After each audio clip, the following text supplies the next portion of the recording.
And welcome to the Full Advisor Coaching with your host, Kristin Harrod. Kristin, good to be with you again. How are you? I'm great, Bill. Good to see you. I'm excited to jump into today's topic with you. I'm excited too, because, this gets talked about a lot. A lot of financial advisors always say, hey, that first consultation, it's free. There's no obligation. And it is true that it is. And that is the way the client should look at it. But that's not necessarily, I think, the way advisors should look at it. Do you agree? Oh, 100%. That's actually a really, really good point. It's something that we really do as an advisor need to take seriously and think about and have a structure around, because it is such an important first impression.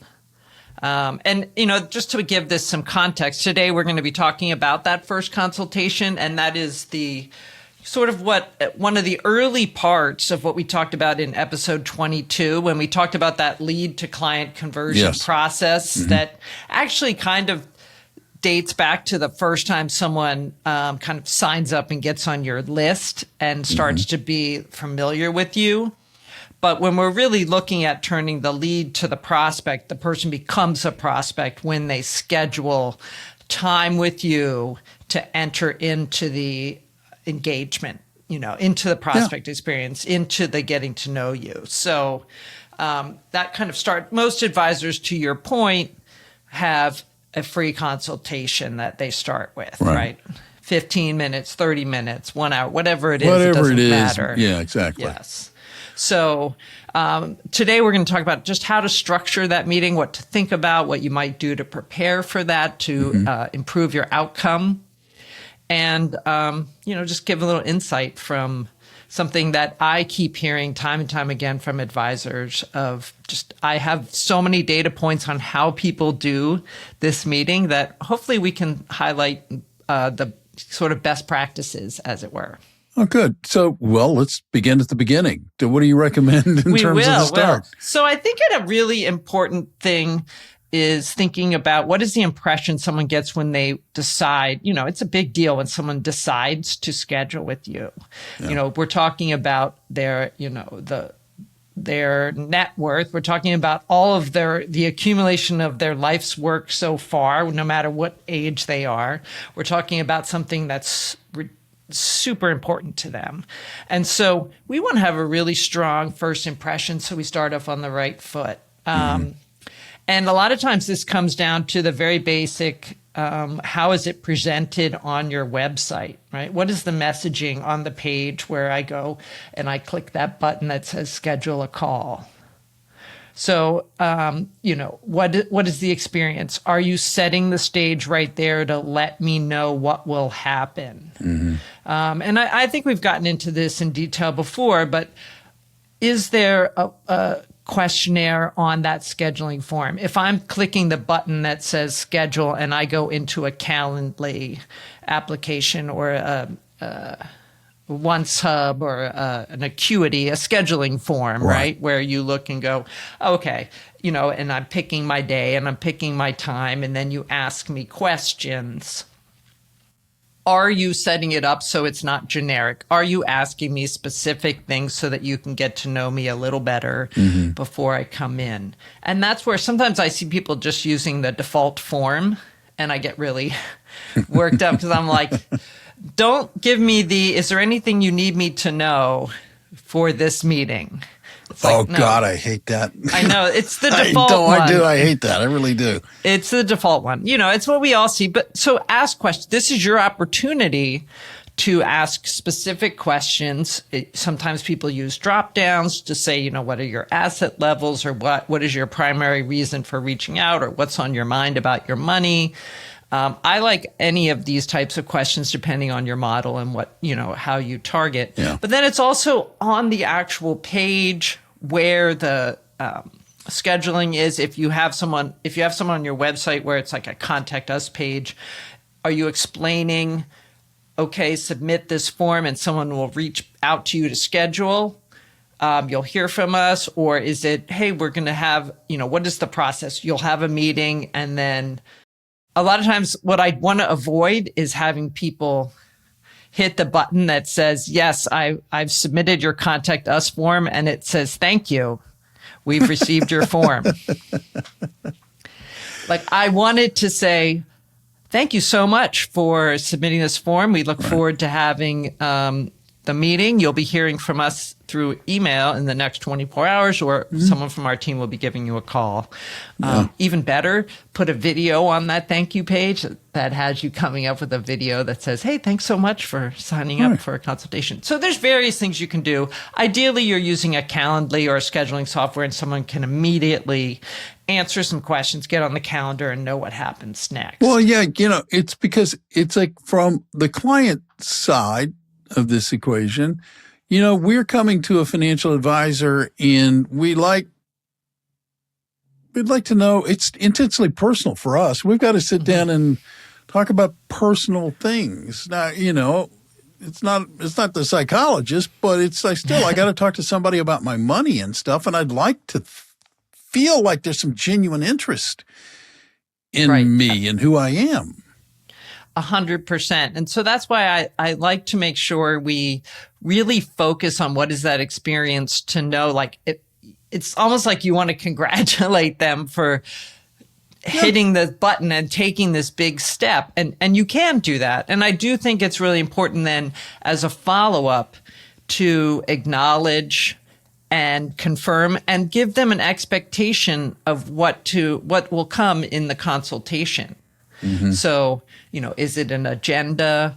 Is it a short email that says, hey, this is, what we'll be covering in the meeting, or this is what to prepare or not? You don't have to prepare anything, whatever, just setting the stage so they know that they'll show up and they'll know what to expect and how to make the conversation productive. So I think that's really important. And a lot of times, and I think I talked about it in that earlier episode, you could send out, sometimes you can, depending on your process and how much time you have, there might be a welcome kit that you send out that demystifies the process. That may happen later in the process. It all depends on how you do it. If you do have that short, some people have a short 15-minute screener, like the first call is 15 minutes, and it may or may not be with the advisor. It might be with the team member who asks a few questions to make sure it's a good fit. Then you want to, if that is your interim step, then you have that call and then have it very clear for that person on the phone, what are the next steps for them? Like, if they're not a good fit, that person then gets an email that says, hey, this is the better situation for you, or, okay, now that we've had this short call, we look forward to having you on this call with the advisor. So that is actually a really helpful step along the way to pre-qualify a lead. So that when someone is a prospect, they're coming in. So let's say they've gotten on the calendar, they're having this meeting now, they've made it through whatever screener you have, and they're having first meeting. So this consultation meeting, and you as the advisor, you could just show up, be like, oh, I have a consultation, let me see. And minutes before, look at the form and be like frantically going, what's their story? What are they about? But I can promise you, from having done both the immediate frantic, who am I talking to the full research, let me do my homework, that you're going to have a better outcome if you spend just a little bit of time seeing what you can uncover about this person. Yeah. So it doesn't take too much, especially with social media, right? To take a name, to look at a form where you've asked a few questions, and just go out on LinkedIn. Can you find the person? Are they there? What can you find out about them? What is it they're telling you that you might be able to learn about? At least read the form ahead of time. Try to get a sense. If you have a form that says, how did you hear about me? Which I do always encourage people to have on their form. If they say, oh, I heard you on a podcast, be like, okay, what did I cover on, what were my last 3 episodes on the podcast? Right. Or go back, just try to understand a little bit more about them to whatever degree you can before you have the call, especially if they're a client referral too. Like you might have a client referral coming in. It is a great time for you to reach out to that client and say, oh, thank you so much for the referral. Is there anything you think I should know about, XYZ, this person that would help me be able to provide the most value to them? Yeah. See, that would matter to me because I like to think of myself as unique, number one. But number two, it would make me feel welcome. Like, Yeah. Kristin's done her homework and she has some idea. She doesn't know me, but she has some idea of who I am. And I would feel like I was kind of welcome as opposed to being dismissed by somebody who clearly just looked down at the sheet and was like, okay, wait, you work in? Well, I definitely, I think even putting the effort to try, even if you don't get it 100% right, makes a big difference. Yeah. Where it's like, oh, she actually cared to find out ahead of time. I'm a human, I'm an individual, it makes a difference. So making them feel welcome is a big deal. And then that happens, you got to carry that mentality into the meeting, right? So obviously it was when we used to meet in person for everything is a little different, but we want to create an environment where people feel at ease, right? They feel comfortable. So now, that can be in this kind of, virtual way, right, where we're meeting over Zoom or Teams and you're having the video conference or meeting in person. So I used to talk about this a fair amount. It's less relevant online, but still important to think about if you can think about it in the context of making sure this space that you're setting up is inviting and distraction free. Because we know, to your point, Bill, we're going to be talking about sensitive topics, right? Something that's really deeply meaningful to me. So we know the basics for virtual meetings: good lighting, good audio, neutral background, trying to keep things focused on the conversation, not on everything around you. But when I think about an in-person meeting, this is where I think you can make a really big difference. And the stakes are higher in terms of thinking about creating that environment. So go with me on this, but I like to think about the 5 senses. So when you go, okay, and I when I had my firm, I had an office and people would come in. Then this was in the mid 2000s, so we weren't meeting over Zoom, right? It was you either had a phone call or you met in person. And so people come into my office, and so you think about the 5 senses. So you'll be like, okay, what does it look like? Is it organized? Is it clean? Is my desk clear? Yeah. Is it a cluttered mess? And I will confess that I had this closet in my office. So I had this great desk and I loved my space. People would come in, and before they came in, I would be like shoving my stacks of papers into the closet because I am a stacker. I am a paper stacker and a book stacker, and I'd have all this stuff. And so I'd clear the decks, wipe off the table, get things ready. But so it was really like, okay, how does it look? Does it look professional? Does it look good? Then, it's like, how do people feel? What's it like? Is it hot in there? Is it, do we need to open the window? Is there, in these big office buildings, is it like air conditioned? Is it, what does it feel like? And does it feel welcoming and warm? And, hey, this is where you come in. Are they greeted when they walk in? What is that experience like? What are they seeing? If you're in a larger firm, and I was just out visiting a client in the Detroit area, and you go into the big office building, then you go up the elevator and down the hall, and then you walk in, and the only thing you see is like a big desk and a nice little sitting area, and then a really friendly woman who sits in the front, and she's just like big smile, super like, welcome, we're happy to have you. Come on in. May I get you a coffee? Have a seat. And it's a very warm and welcoming experience for the person coming in. So I think people really need to think about that. And so we talked about, okay, look, feel, sound, hearing. So, this becomes really important on the virtual meeting, right? Like what noise is in the background. Yeah. I unfortunately I love my dog, but she does tend to bark at just the wrong moments. Do I have noise canceling headphones? Are we setting it up that way? And then when I was in my office before, sometimes it'd be like, oh, it's street cleaning day. Hold on, the street cleaning's coming by, or, and so you're kind of just, you can't always control for that, but you want to be aware of, are you having someone come in the office? Do you want to let the people of the offices next to you know, hey, can we keep it down? I have a client coming in. Like just thinking these things through, right? So you're just paying attention to it. Yeah. Now, taste, you may be like, taste?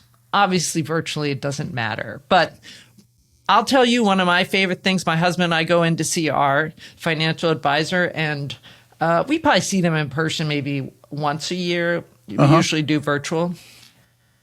As soon as we walk in, we are looking for that candy jar that sits there that has these like delicious chocolates in it. Like we're always like, as soon as we walk in, we're like, oh, good, we're going to get some candy. You know, you walk in and then you're like, oh, what is the coffee like? Are you serving water? What is it that, people are engaging in? When I had my firm, I was, depending on the time of day, I might have little snacks for people. Sure.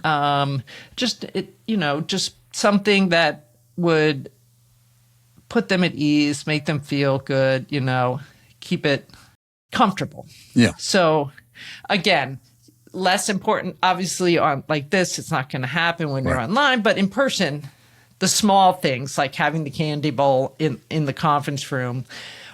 This client I just saw out in Michigan, they had a snack tray that was like packaged stuff, but like granola bars or protein snacks and some chocolates. Like it was a nice mix of some healthy, some, treats and various things. And I was like, that is so welcoming. Like I feel really like, oh, good. I won't be sitting here preoccupied if I'm hungry, right? Like I'm like, okay, that's kind of taken off the table then. Plus, if it's there, but it's also good because if your meeting doesn't start right smack on time, you're not as focused on, we're supposed to start this meeting. This was supposed to you're start like, happening. Ooh, I'm going to have one of these cookies while I'm waiting. Yeah, exactly. Yeah.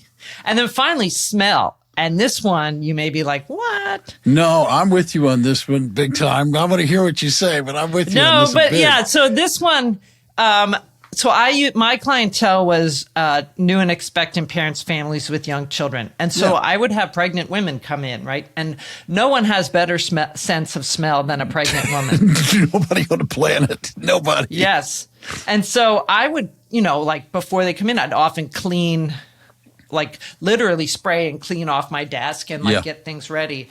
I had to make sure that I did that well in advance so that the smell of the cleaner wasn't there lingering along, or I'd have to use, just kind of wipe down with water or some, like I had to be very aware of, did I have lunch and like it was smell. I mean, I usually eat a salad, so it's not smelly, but you'd be aware of like, oh, did someone just come in and have like, they had a burrito bowl and it was all smelly and like now I've taken it out of the, so kind of just being aware of what could be around. What do things smell like? What were you going to say, Bill? Because I know. I'm not talking personal hygiene. I'm assuming you've already handled that. Yeah, exactly. Yeah. I am assuming that you or whatever financial advisor I'm going to see has good personal hygiene. No, but I like going in and smelling garbage that hasn't been taken out. Oh, good point.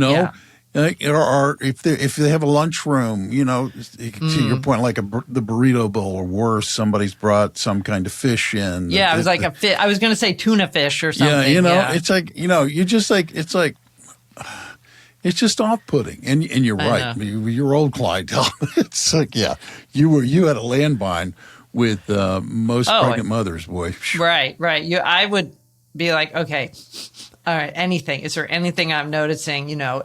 to your point, empty the trash, make sure things are clean, but not too recently, like chemically clean, and I used the natural cleaners and stuff like that. Yeah, exactly. But it's also, you don't want to walk into somebody's office that smells like somebody just cleaned. Yes, exactly. You want to walk into an office that smells clean and fresh and professional, like, oh, they maintain it this way. It would be this way if I came in at 5 in the afternoon or 9 o'clock in the morning. Right. Yeah. I personally don't mind the smell of a coffee if I'm walking in. Well, no, if it's good coffee. That's me. If it's good coffee. We that could do a goes whole back to the taste episode thing, on that. That goes back to the taste thing. Yes, I hate bad coffee.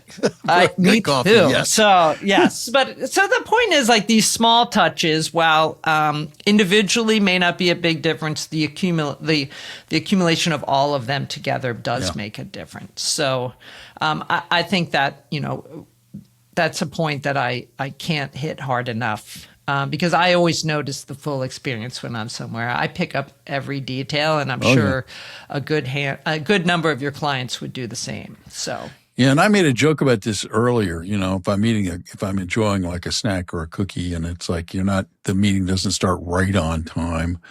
It's not a big deal. But I do when I go into any meeting actually. If it doesn't start within a few minutes of when it's supposed to start, that's a big turnoff for me. Yeah, I agree. I think respecting the time of this person who has, whether it's online or in person, it's, if it's in person, don't have them sitting in that room for too long, to your point, and if you do, make sure there are snacks and food. But if not, have a colleague go in and chat with them. Yeah, I do love snacks. But have a colleague go in and chat with them. Like if you're running behind, make sure someone is attending to them, but you should know they're coming and be ready. And this is, this should be the top priority of the day. And online, the last thing you want is the person to log into Zoom and it says, we have notified the host that you are coming. And then you're waiting and it's like, you're like, is the host, and it hasn't said host has joined. They will let you in shortly. You're like still waiting to see. And then they're wondering, are they on the right Zoom and are we in the right place and how's this working? So we definitely want it to be within seconds of, okay, person has joined, you're letting them in, we're ready to go. Yeah. So, and if you are running behind, because it does happen, either have someone on your team reach out and say, Bill, Kristin's running about 10 minutes behind. We sincerely apologize. We wanted to let you know you can join, we hope this works for you, or, send an email or something so someone knows, right? Exactly. You have a sense of what's going on. Yeah, exactly. Yeah. So, okay, now we've gotten us through being welcomed. We've gotten us into the meeting. We're ready to go. We're on time. Things are going pretty well so far. Yep.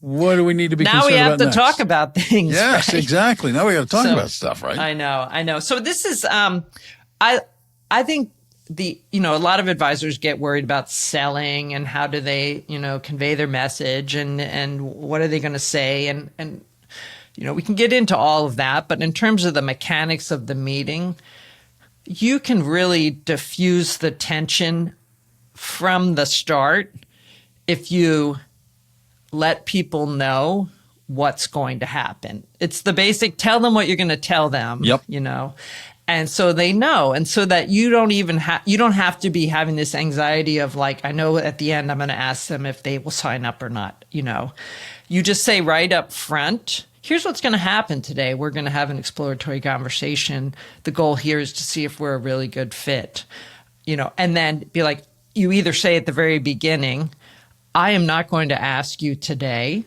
if you want to become a client.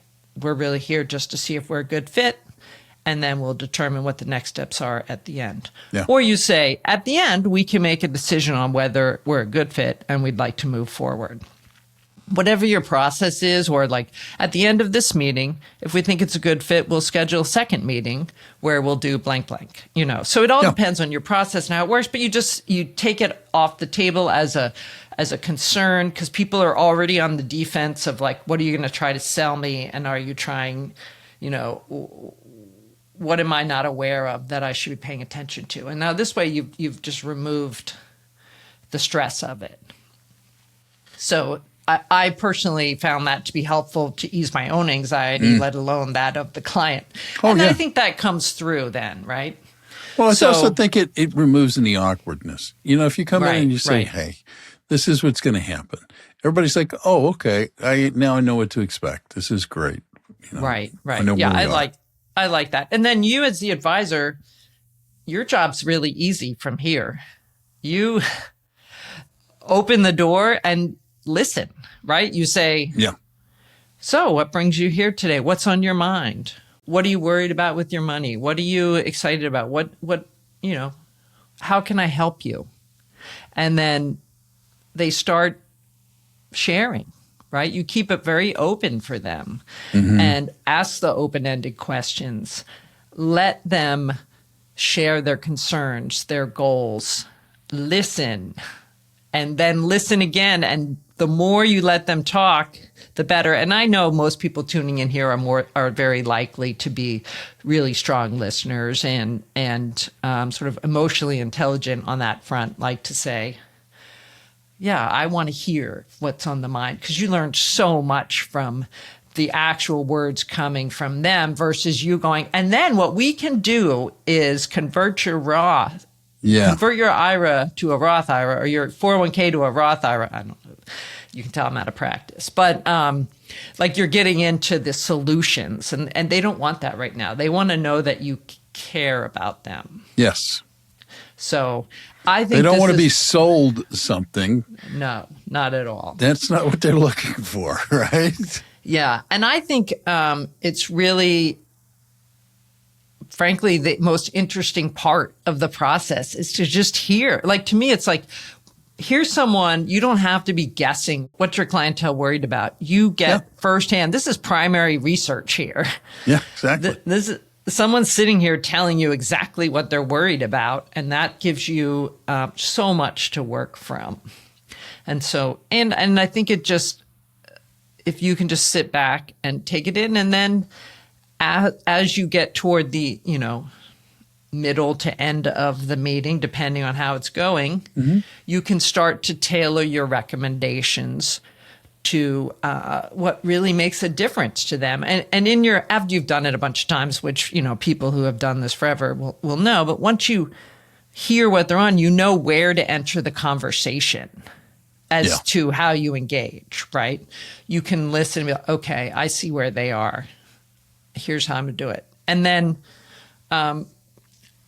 personally, and this is something that worked really well for me, as you start to get into how you might be able to help them, it's really important to be transparent about your offering, right? Like how you work and what you do. Yeah. And I find if you can get that onto a one-page, PDF of front and back print. I even had a printed sheet that was like a one-page service overview that kind of just demystified everything, right? It said, like, these are the common questions we answer. Here's the process, the little flow chart, very high level, meeting 1, meeting 2. Very clear offering, very clear process, and be open and honest about your fees and what that looks like, what's the time commitment, what do they have to do, what do you do? And so you keep it, they have the information they need to be able to make that next choice in the process. Yeah. Yeah. And I think one of the things I found with the many advisors I've worked with, when we can take your offering and put it into a 1 or 2 page service overview, I'm not talking a pitch deck. I'm not talking a big, long PowerPoint presentation. I'm saying a single sheet. Yeah. Or front and back that kind of says, this is what we do. And you can use it as a proper tool to talk through if you want to. And the person can look at it and be like, I get it. I see where you're coming from. When you get that messaging down and crystallized to speak to the target audience and not to speak about your firm, but how you're solving problems for them. When that messaging is crystallized, the transformation of your ability to close clients, to speak in sales speak, is very high. Like it's a whole new world because you're so clear on the message and you're so clear on the process and you have a visual and you have a reference point, and it comes across very professional. It comes across like there's nothing hidden here. There's nothing I'm going to uncover later. It's like, okay, I see who you are, what you're about, how you help me, and what the next step is and how much it costs. So I think all of that helps on both sides of the table. Yeah, totally. I couldn't agree more. So we've had the meeting. You've talked the talk. You've listened. So you know what to tell them. You know, to your point, it doesn't. If you want to talk about converting to Roth, or if you got a person sitting in there in the 40s, this is a meaningless conversation. Right, so right. If you've listened, you're like, oh, okay, now you know what to talk about. How do people follow up? I mean, I know that sounds crazy to people who are used to doing this, but I always sort of want to hear from, if I've had a meeting with an advisor or any kind of business situation, I'm always concerned about the follow-up and how that happens. Yeah. And I think importantly, before you even get to follow-up, you want to close out that consultation with clarity on what the next step is, right? Okay. Yeah. So if they haven't said, oh my goodness, we are ready to go, what do we do? And you pull out the contract and they sign and things go perfectly, and that's possible, but rare. Yeah. Then you say, okay, well, we've had this meeting and here's what, if you're to a point where it seems like it's a good fit, and if I think it's a good fit as the advisor, I would tell the person, hey, I think you'd really be a great fit. I'd be excited to work with you. I think we can offer a lot of value, blah, blah, blah. And let them know, obviously this is a big decision and I want you to be able to step away and think about it and do these things. Is it okay if I follow up with you in 3 days, or here's what I'm going to, so trying to letting them know what you're going to do next, to say, I would, if it makes sense for you, I'll reach out to you in the next 3 days and check in with you and see if you have any questions. Will that be okay?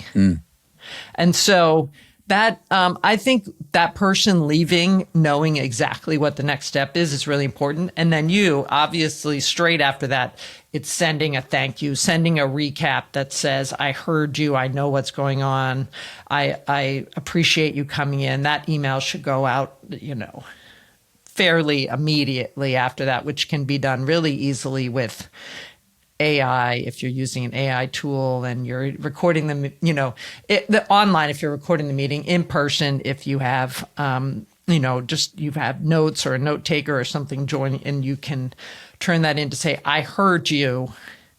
I see what's on your mind. Yeah.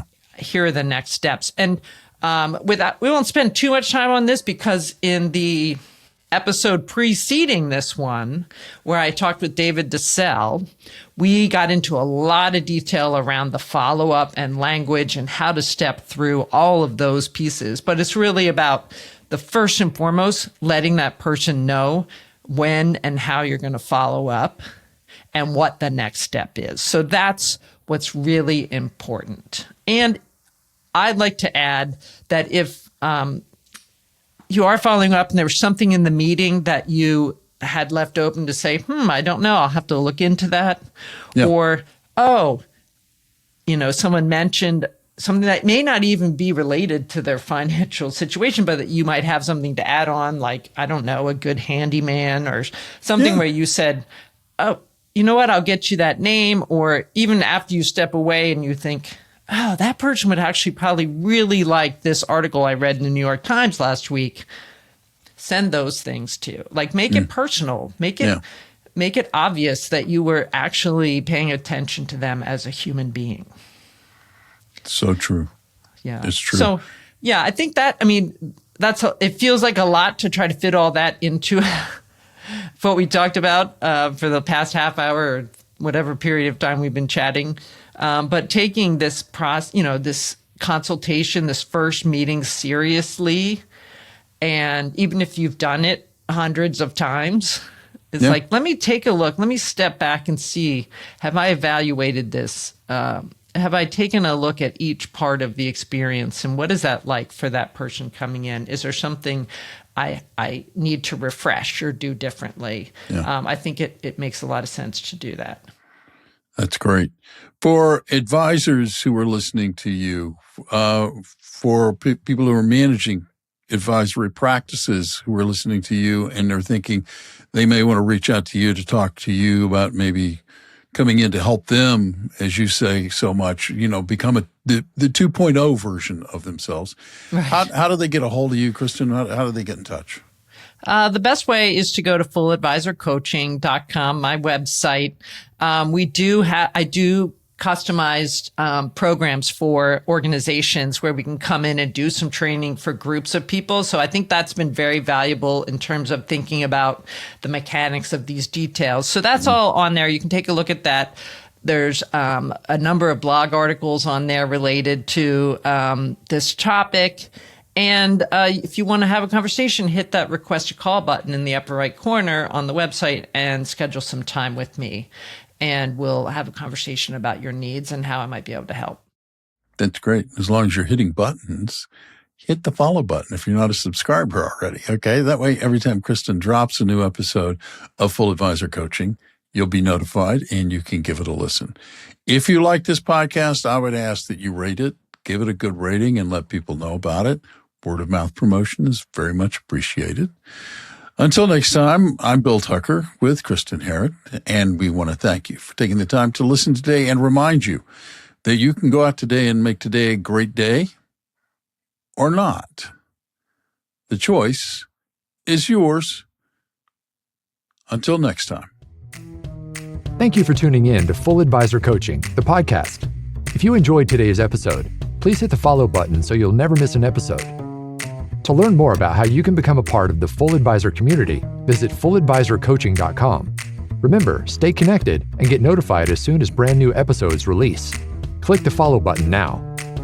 The content has been made available for informational and educational purposes only. The information covered and posted represents the views and opinions of the guest and does not necessarily represent the views or opinions of Kristin Harrod or Full Advisor Coaching.